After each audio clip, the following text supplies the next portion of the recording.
खुलुमबाय बिटिआरनि चेनेलाव गासैखौबो बरायबाय। आंनि चेनेलखौ साबस्क्राइब खालायखोबा साबस्क्राइब खालायदो आरो बे खाथिनि बेल आइकन बेलखौबो थुनानै होदो जाहाथे गोदान भिडिअ बानाय सिगांग्रो नटिफिकेसन सौहैनाय बायदि। बिजिपि दोलोआ 4 नं जमदुवार कासिमबारियाव कभिड-19 भेक्सिन लानांगौनि मेल खालामदों।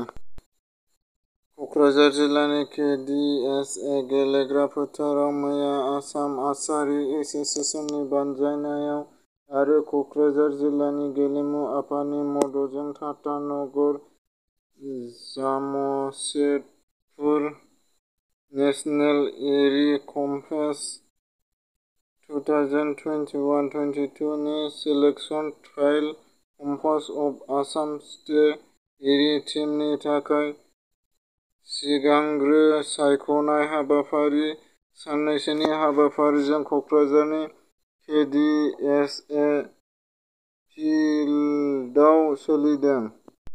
बिपिएफआ मानो बिटिसि एसेमब्लियाव बाहागो लायाखै जाहोनखौ फोरमायथिनानै होदों एमसिएलए राजिब ब्रह्म। बिथाङा बेंटल कलेजनि गोरायुं डिआर रनजित कियार नार्जारिया बेंटल कलेजाव एमए खौ इंलिश आरो बर' डिपार्टमेन्टआव मुं थिसननो खावलायदों। मुं थिसननाय मैयानिफ्राय जागायबाय होननानै खौरां मेलनि गेजेरजों फोरमायदों।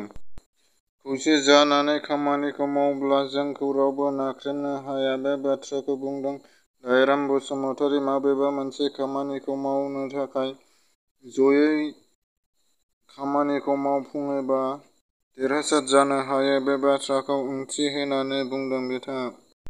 62 बरमा समस्तिनि आथिखालनि एमएलए भुपेन बर' बिथाङा आसाम सुरजय एवार्ड 2021 रेल बान्था मोननो हादों आरो बिथांनि बे मान मोननाय बान्थाखौ फैगौ 10 अक्ट'बर खालाराव आसाम सोरखारा गथायनाय जागोन होननानै खौरां मोननाय जादों। बिथांनि बेबादि मान मोननो हानाया बर' हारिखौ गोबां गोग्गानाय लाबोनो हादों।